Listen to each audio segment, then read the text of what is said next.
Good morning, everyone. Thank you very much for being here. I was hoping to have the podium, but we seem to have a little bit of an issue with it. So I hope you can hear me. Can you hear me at the back? Yeah? Okay. Very good. Very good. I would also like to say thank you. You can't hear me? Very difficult. Okay. Let me get a microphone. Can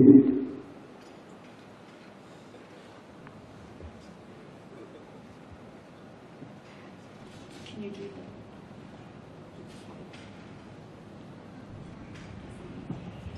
that? Okay, is that better? You can hear me? Okay, very good. So thank you very much for the welcome, and thank you also to our partners in SWA. I'm absolutely delighted to be here this morning to share our research findings. I will speak a little bit about AEC, a little bit about the history, but I'm going to focus on the research that we've done and the findings from the business community. As we have gone round the region, what we have discovered is that there is a lot of debate and a lot of discussion in the press about AEC and the regulation, but there was very, very little coming from the business community. And when we spoke with our clients, what we found was that the messages coming from the business community were very different to the messages that we were seeing in the press. And I'm going to share with you what we found when we did this formal survey of the business community. And I think the findings are very interesting and very hopeful for AEC. Because if you look at the experience of other places, and we referenced Europe, and I'm from Europe, one of the things that really makes the difference to any economic community is how the business community responds. And so it's very important that if we are to make AEC a success, then the business community needs to embrace it, and the business community needs to feel hopeful about it. The second thing I'd just like to highlight is that we have been on a roadshow, and Indonesia is the last place that we have come to. So we've been in Thailand, we've been in Singapore, we've been in Malaysia, and I'm really, really delighted to be coming to Indonesia last. Because everywhere that we have been, everybody is talking about the importance of Indonesia and how AEC can only be a success with Indonesia. And the point about the Big Brother, I think, is absolutely right. In other parts of ASEAN, people are really thinking about and watching how Indonesia is reacting. And they're both concerned about, but hopeful about, what Indonesia is going to do. So Indonesia really is at the centre of what's going to happen, and I can share some of the perspectives from other countries on Indonesia. Joining me in presenting some of the findings, I will have some of my colleagues who are experts in specific areas that have come out as very important. So I've got Yulia Yasmina, who is our expert on people and talent, and Yulia will come and explain what we found on people and talent. She'll also be doing a deep dive session later. I mean, one of the things that we found as being incredibly important was talent. Not a surprise, but when you look at it by country, both Indonesia and Malaysia thought that talent was one of the biggest challenges and opportunities that AEC would bring. So we'll do a deep dive on that later. I've also got Alan Schnulli, who is our IT technology strategist, and our expert in IT technology. And then I'll finally be inviting Kerry Mock, who is our supply chain and operations expert, to speak with us. So, without further ado, let me move on to a little bit of context and then a little bit around the research findings. And please just bear with me. I was expecting my podium, so I'm trying to juggle papers and microphone, but we'll get there. Okay, so if we could move to the first slide, please. Okay, so I am in ASEAN. I am in Indonesia, the heart of ASEAN. ASEAN is an incredibly attractive and very large market. This is not news to people in this room. But when we go around the different countries, you would be surprised at how many people are not aware of the sheer size and impact of ASEAN in total as a market. And when we look at it, I think there are a couple of things that are really important to pull out. Even today, if you combine all of the countries within ASEAN, depending on the research you look at, ASEAN accounts for between the 5th or the 6th largest economy in the world. That's pretty substantial. The more important thing, I think, is when you look at the consumer base. Why are people coming to ASEAN? They are coming for the consumer base. And the consumer base, particularly when you look at the 41% sitting in Indonesia, the important thing about the consumer base is the demographic. The fact that that consumer base is young, and the fact that the consumer base is relatively technically enabled relative to other markets in the world. So the demographics of the consumer base is very important. Also, when you look at that consumer base, the number of households over the next 10 to 20 years that will be entering the middle classes makes ASEAN an incredibly attractive proposition. I spent the past 5 years in China. And when I look at China by comparison with ASEAN, the demographics are so much more attractive in ASEAN relative to China.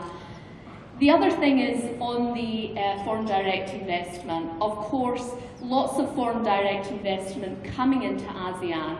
And last year, ASEAN FDI was greater than China for the first time. So again, just very simply, people in this room know these facts, but it's important to bring them out when we think about ASEAN in the context of the world stage.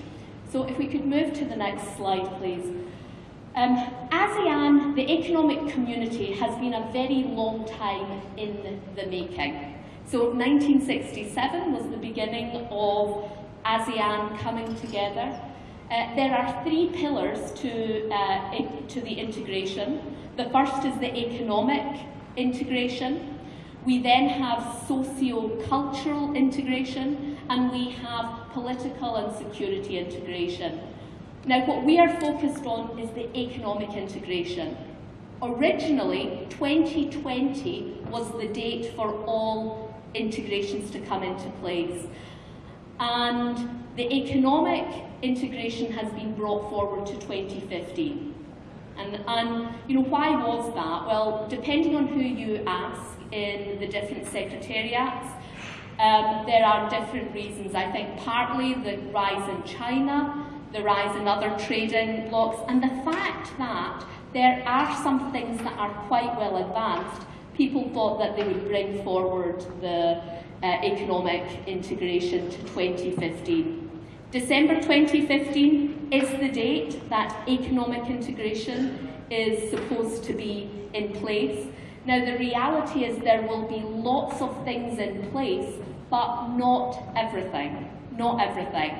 And if I kind of just go through the key elements, if we look at the single market and production base, which is really bringing together all of the different elements of kind of products and services, looking at trade, looking at financial market liberalisation. There are some things that will be in place. There's been actually quite a lot of progress made on the single production base, and Kerry can talk about that in quite a lot of detail.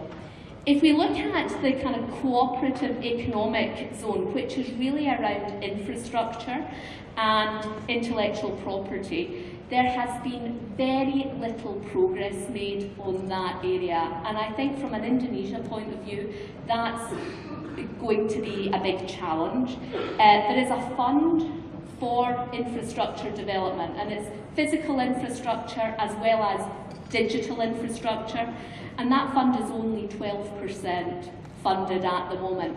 I do think as we get closer to AEC, what we will see is we will see more government move, and we've been speaking with people in Thailand and in Malaysia and in Singapore, and certainly I think governments are making more moves as we get closer to 2015, but lots of work, particularly on infrastructure development, still to be done.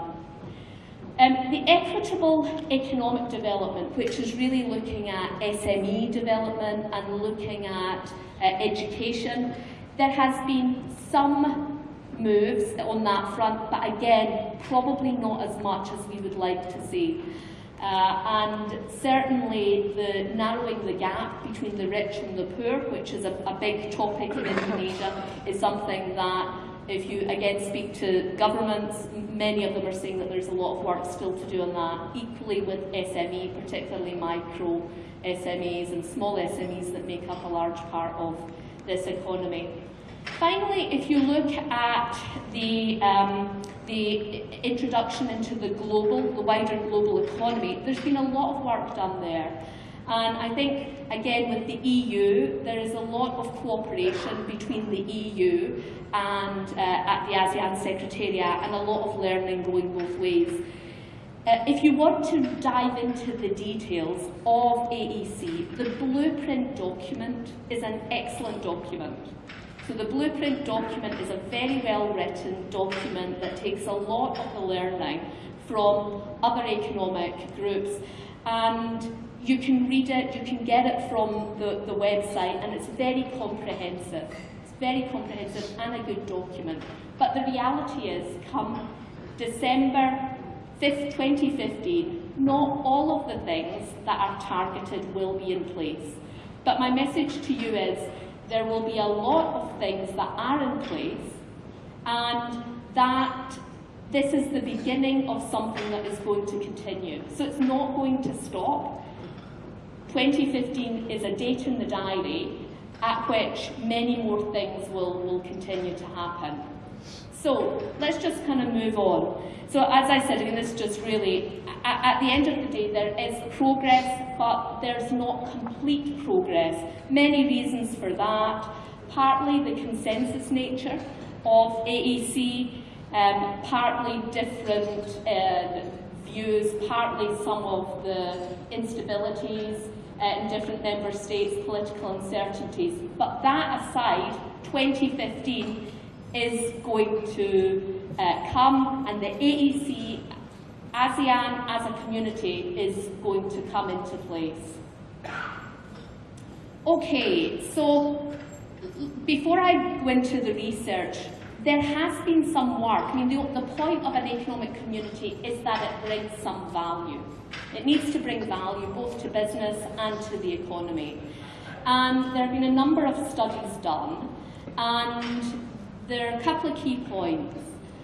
In terms of GDP addition to ASEAN overall, the view is anything between 5 and 7% increase in GDP overall from AEC. More importantly, I think, are the number of jobs that will be created. So the Asia Development Bank a couple of weeks ago released a report, and more than 70 million new jobs will be created as a result of AEC. More than 70 million jobs. Of those 70 million, about 15 million, 15 million, are jobs that we've never seen before, new types of jobs. And if you think of Indonesia and the size of Indonesia, what does that translate to? If you just did a ratio, that's 30 million more jobs minimum for Indonesia.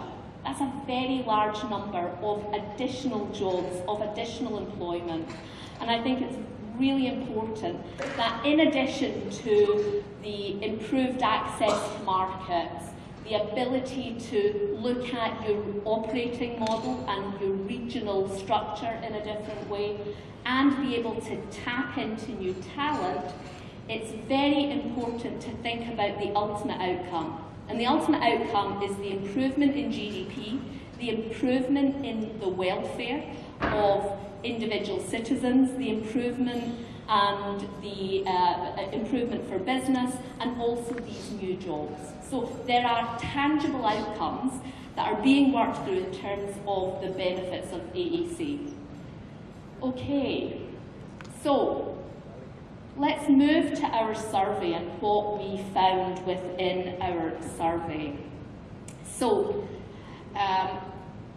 when we interviewed the business community, and the first thing is when we interviewed the press, and when we looked at the press, by and large, the press in the different countries, other than in Thailand, the press was pretty negative about AEC.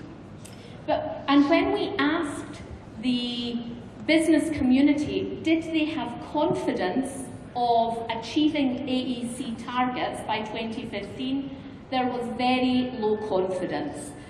Indonesia, interestingly, had higher confidence than other places, but overall low confidence. And that's not a surprise, given what I showed you about the progress that's been made. However, when you asked a different question, which was, do you see the impact of AEC positively impacting your company? Are you enthusiastic about it? There was very high enthusiasm. And again, if you look, 64% of companies across ASEAN, the ones that we surveyed, said that they were enthusiastic about the potential of AEC. The number was very high in Indonesia, the highest of all markets, that the business community thought that this was positive. Very low in Singapore and very low in Malaysia. And when we were in Malaysia, we had lots of discussion about this, why this would be. And lots of kind of different views as to why Malaysia in particular was quite concerned. And in Malaysia there was a lot of discussion about Indonesia and a lot of discussion about, really wanting Indonesia to take the lead in order to make this a success. The other thing that came out of the research was that the local companies were thinking about this much more than the multinationals. And when we ran our session in Singapore, which was predominantly multinational companies, many of the multinational companies were quite far away from AEC. And I think it was the multinationals, probably in individual countries like Indonesia, are very aware of what's happening, but in the local headquarters in Singapore, there was not so much awareness. So interestingly, the local companies are more informed, more aware, and getting ready much more. So if we move to the next slide, people are enthusiastic about it, but even more importantly, people are starting to do something. So when we asked companies, are you doing something specifically related to AEC, not just related to growth, but related to AEC, the vast majority of companies said that, many companies said that they were doing things. And this is quite a surprise, because it really means that when people are thinking about their strategy, they are doing something different. I can tell you, although the multinationals were not doing so much, the Japanese, and I know that you've probably seen it here, the Japanese are different in the multinational context. The Japanese are very, very active. And we saw this particularly in Thailand, where the Japanese have a very big production base. But the Japanese are also very, very active in lobbying the different governments and lobbying for Japanese business. So people were doing a lot of things already. And let me just kind of pull out some of the key things, if we move to the next slide, on what people were actually doing, because this was a big surprise for us. Accenture knows a lot about technology, but when we asked this question, we did not expect technology to be the thing that people were focused on, or one of the things that people were doing. So when we dug in, what we found is that the investment in technology is in very specific areas. It's very specifically in digital technology that reaches customers. It's very specific. So it's not general technology, it's digital kind of customer-facing technology. In Indonesia, the investment in technology today, so of the companies who said they were investing, 75%, so slightly higher than the average, said that they would be investing today in technology, and in 3 years' time, 95%, so almost everyone in Indonesia would be investing more as a direct result of AEC. The second largest area was in marketing and marketing efforts within ASEAN. That's probably no surprise. But we are seeing some interesting things, including some companies in places changing their names to make them more palatable, make them easier for international expansion. And again, in Indonesia, we saw higher than average response to this. So there was an 83% investment in 3 years' time versus the 81%. What is not here is people and remuneration. So in both Indonesia and in Malaysia, the big challenge, the big thing that companies brought out was talent, and how they manage talent, how they make a value proposition that is attractive to talent. That was a huge issue for companies in Indonesia and in Malaysia in particular. Next slide, please. Next. Thank you.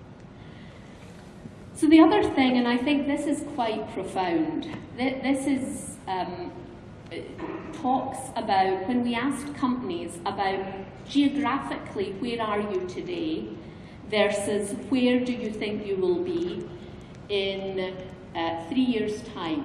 Will you have more presence?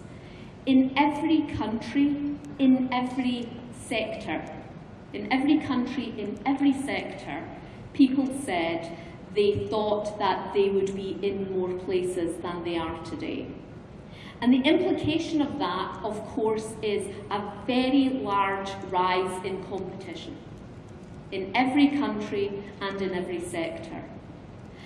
Now, if you look at Indonesia, the figures that we had was that typically companies in Indonesia today, the average that we interviewed was they were in 2.5 countries, and they felt that they would be in 3.8. So movement out from Indonesia, and I think we already see some companies doing that. The big question, of course, for Indonesian companies, given the size of the Indonesian market, is do you stay at home and build at home this great base that you have, or do you move out? But definitely there was a sense that people would be moving out. And then if you look at it by sector, sectors that, of course, are very important to Indonesia, I guess including the transportation and tourism, natural resources and energy, consumer goods. Again, all probably the industries that seem to have the biggest movement. So, what does that tell us? It tells us that there's going to be opportunity, but there's also going to be competition, and of course that comes with pros and cons. So I'm going to hand over to the team to talk about more detail, but just in wrapping up, I mean, the business community is very clear that there are opportunities. There are investments already happening. There will be different opportunities depending in which sector, depending on where you are on your current growth. Local companies versus multinationals have different sorts of things to contend with. In Indonesia in particular, the question is, are you going to stay at home or are you going to go outside? If you stay at home, how do you prepare for this more competitive world? But also kind of as Indonesia, not only as individual companies, but as sectors, how do you potentially be the big brother? How do you potentially do things, really think about putting Indonesia at the center of some of these industries? And how do you look at lobbying the government, lobbying the different groups in different ways? And then for multinational companies, I think one of the big questions for the multinationals is, how do you position ASEAN with head office? Do you position ASEAN, or do you continue as country by country? Because there is very low awareness in many multinationals about AEC and about the different opportunities. So again, you know, really, are you going to operate on an individual country basis? Are you going to operate more trans-ASEAN? Let me just kind of stop, and I'm going to hand over to Yulia, who will talk us through some of the talent, the specific talent opportunities. So, Yulia.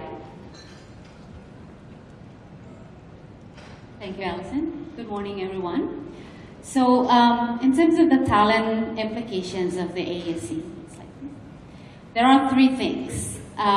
Basically, ASC will endeavor the lifting of the barriers of the movement of the skilled workforces, and also setting up the standardization in terms of the accreditation, education, and qualification of the skilled workforce across ASEAN.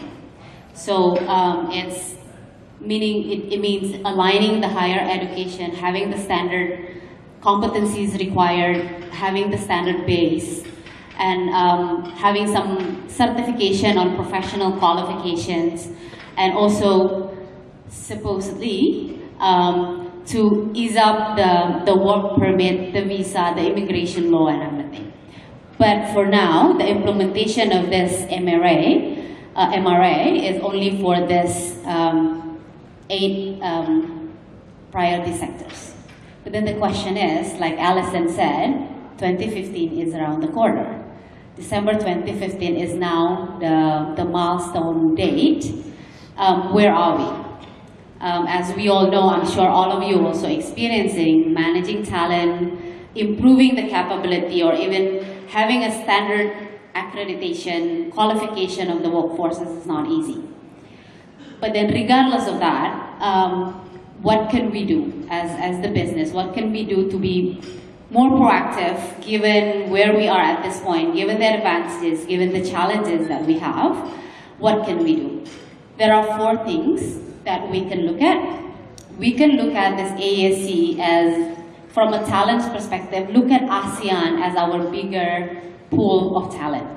So instead of, if you're probably just looking within Indonesia at this point, now we can look at the overall ASEAN as our talent pool for the sourcing, for the development of our people, the mobility of our people, and with the availability of analytics, we can know where the people are. Where are the skills within the region that we can proactively tap into? The second one is, again, with the use of technology, we can strengthen the collaboration. We don't really need to have offices in every country that we are operating in anymore.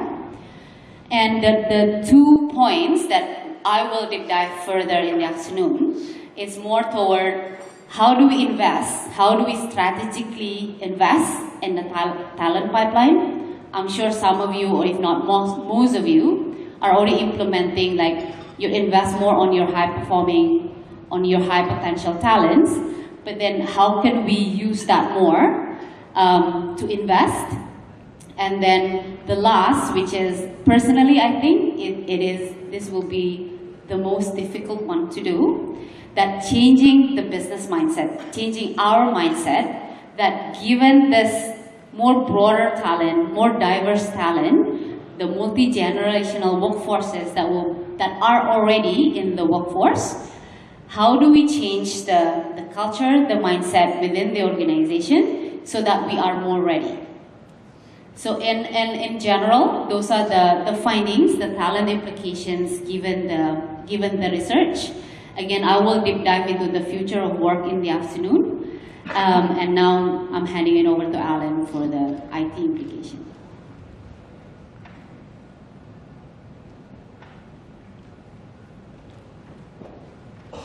Thank you. Good morning, everybody. My name is Aloysius. I look after technology strategy in ASEAN. So let me spend 5 minutes on what are the technology implications for AEC. As you know, AEC is recognized that technology will have a big impact in achieving the AEC objectives, right? And if you look at the 3 pillars that are recognized as the key enabler, one of them is definitely infrastructure. As you scale your business locally or in ASEAN, access to cost-efficient infrastructure, broadband network in a secure way to enable to scale locally but also internationally is a key one. So there's a big emphasis. One of the challenges Alison mentioned, a big fund has been allocated to this, but still progress in enabling this infrastructure is still not quite there. So ability to operate, interoperate across the different countries is still a challenge. That's one point. The other point is regarding intellectual property. The ability for businesses having a common framework in ASEAN to register IP, to make their assets protected, to enforce it, is still a big issue. And it's a big issue because it does not necessarily encourage innovation. So that's one also the second pillar of AEC in terms of getting harmonization across the IP law according to international standards. So business are protected, but also other businesses coming to Indonesia or ASEAN will have a framework that encourages them to invest in the country. So that's the second one.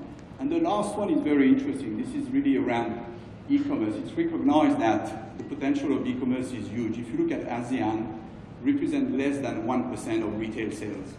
Whereas in mature countries like mature e-commerce economy like China or America, it's about 8% of retail sales. So the opportunity is huge here. The opportunity is huge, but you need to have the ability for people to access, right, in a secure way, in a protected way, and enable to online trade goods. So that's a very important point that to note. Now, if you look at the next one, yeah, thanks. So, if you look at the digital is very key, and Alison mentioned in Indonesia, the research has shown that there's going to be a huge investment in digital. Yeah, it's recognized 90% or more of the company are planning to invest significantly in digital.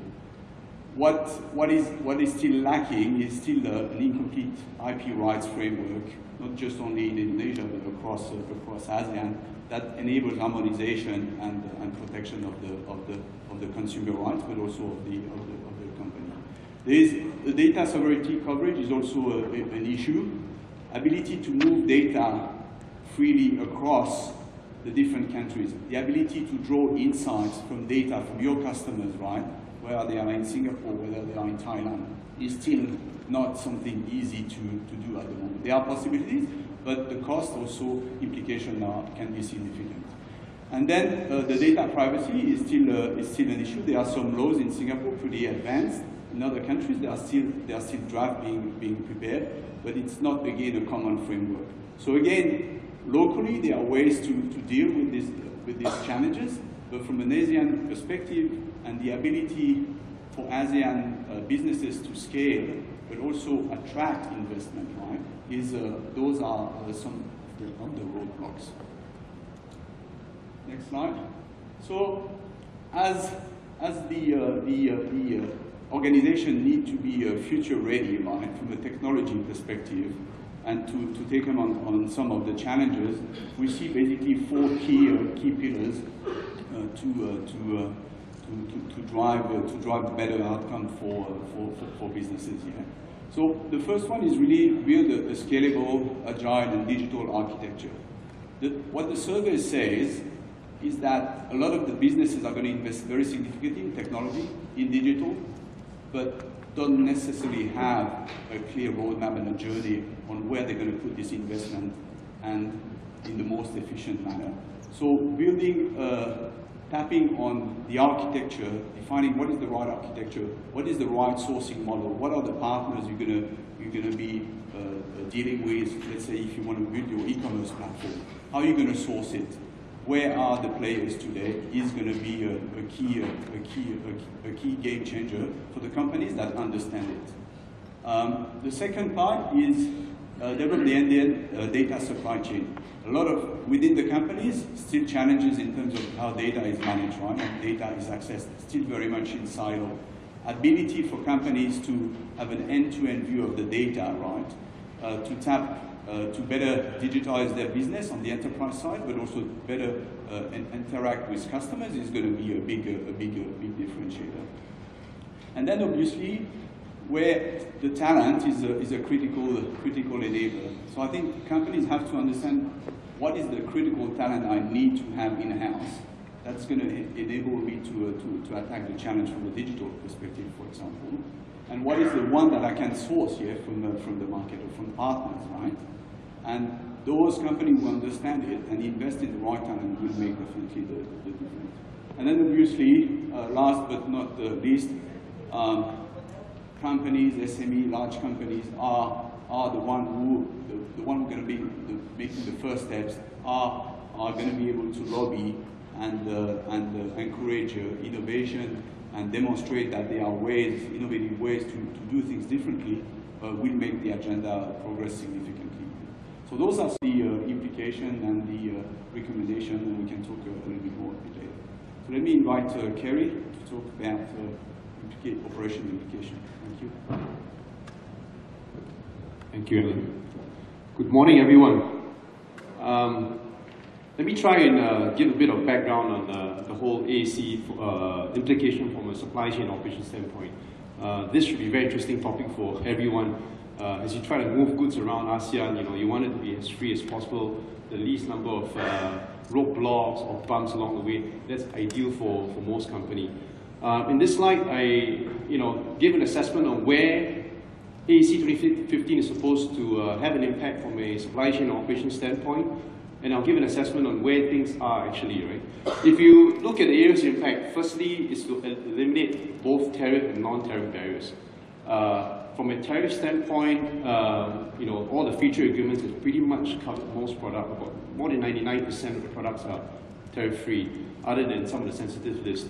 The bigger one is actually the non-tariff barriers, which is very, very important because once you clear the borders, it's about what's happening within the country. Second one, obviously, is to simplify and implement a simplified rules of origin process. Again, this is something that's important if you want to be able to get some of the preferential tariffs. Third point, we all talk about single windows. A lot of countries are already working on national single windows, but the bigger thing for ASEAN is really an ASEAN-wide single window. So when you clear in one location, how does that seamlessly flow through to the rest of the ASEAN country? Again, this is the background of how you can have freer flow of products. The next point is really about efficient transportation network. From a supply chain standpoint, this is clearly very, very important. The whole infrastructure around air, sea, and road, and even rail transportation is crucial if you want to get cheaper goods and services flowing around. Happy to say that Jakarta has just signed the Open Skies Agreement with ASEAN, agreed to that Open Skies Agreement for planes, ASEAN airlines coming into Jakarta on a free basis. Last one, obviously, is to enhance the participation in intra-regional free trade agreement. That is probably one of the best examples of how ASEAN has really negotiated as a trading bloc with the major trading partners, right? And something that most companies are really utilizing quite a fair bit. But progress has been obviously slow across all fronts. There's still a very extensive use of exclusion system. Again, I mentioned the sensitive list is being maintained by different countries. So that is still, as a list of items still being excluded. Right? Some of these are like rice and all that, which are obviously very important commodities, right, in some of the countries that operate here. Non-tariff barriers, unfortunately, has now become the primary tool that government use to actually protect some of the industries. So that's still very much in play, right, across the various industries. Compliance, right, in terms of trying to comply, in terms of getting your preferential tariffs for localization, that is still fairly cumbersome today, but they have started a pilot for self-certification. So if you are a company that qualifies for self-certification, then it's much easier to do that. Every country maintains a list of companies that qualifies for self-certification. So if you want to be on the list, you can actually work with the local government to get yourself onto that list so that you can have an easier way to get some of your tariff preferential rates. Transportation infrastructure, I think very much still a challenge. Infrastructure investment is always very long term. I think if you read some of the reports, Indonesia is supposedly going to be the biggest investor in infrastructure going forward. But again, Indonesia is huge. I mean, it's a big country, big landmass, 17,000 islands, right, it cuts across. So clearly, I mean, whilst the amount is huge, but in comparison to the landscape you're operating in, right, there's still a lot that can be done, especially around ports and road and airport. So what can companies do despite all these challenges? And again, the view here is you want to be future ready. There are things that you can do to address some of the opportunities that lies in there. Firstly, you can develop regional strategic sourcing content. So if you are manufacturing today and you are importing raw materials from elsewhere, there's a good time for you, elsewhere meaning beyond ASEAN, it's a good time for you to look at how can you source locally and take advantage of ASEAN as a single production market, and obviously some of the preferential tariffs that's available. Next is, if you operate, if you look at ASEAN as a market as a whole, how can you look at your manufacturing network and your distribution network? This is clearly something that is very important. We all talk about Indonesia being a huge market, so do you use Indonesia as a base, and then after that you start distributing a product from Indonesia around ASEAN, or do you look at certain satellite manufacturing places in maybe Thailand or Vietnam, and then coming back to Indonesia? So you need to think about your manufacturing network as well. And then the third point will be your regional, your supply chain network. How do you manage that? I think Alison brought a point about, do you look at it nationally or do you look at it from an ASEAN standpoint? Many companies today have really started to look at establishing control towers where they can actually pull in some of the talents into a single location. It can be a virtual team that manages it across ASEAN. So instead of having individual country teams that manages all the supply chain, can you actually pull some of that back? And how do you then manage your supply chain from that perspective? So instead of making decisions on the country level, you make decisions at the ASEAN level.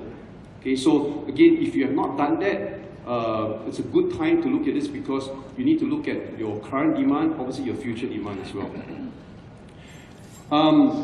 And then you have the digital sensing as well. That's also another important element. We talk about investments in digital technology. One of the issues that most company faces in ASEAN is, it's all very different market, very different consumer habits. If you're a manufacturer, most of the time you distribute goods through distributorship. It's very difficult for you to understand your end consumer. How can you use digital as a means to understand your end consumer better, to allow you to get insights to manage your supply chain far more efficiently? this is, for me, a big opportunity. If you look at ASEAN, both in terms of the Facebook penetration and all that, it is actually quite high. Most people use Facebook. Facebook is it's a good channel to actually reach out to end consumer. Some of the more forward-looking companies have started to market themselves in there. They may not have direct connection with a customer through the point of sales, but it's a very good way for them to reach out to a consumer to understand their needs and wants. And you can actually do that across ASEAN through digital. Okay? So really, these are the 5 key points that you can think about in your business. Clearly, as a company, your maturity is very different. So some of it, there's more applicable to you. Some maybe not so. But I think those are good pointers for you to think about from a supply chain standpoint. Okay. With that, that's my last slide. I think I'm just trying to summarize. I think Alison talked about some of our survey results and how Indonesia it's obviously big brother from an ASEAN standpoint. So Indonesian participation in AAC is extremely crucial to the success of the AAC 2015 initiative. So Julia talked about some of the talent movements and how things can be better in terms of movement of talent. A lot needs to be done still. Alan, my colleague, talked about the technology element as well. So we will now move on to the panel discussion. Hopefully we can have more discussion around some of the points we talked about. We can go a bit more detailed around some of the specific qualities of the topic. So with that, I guess our fellow panelists, please come up.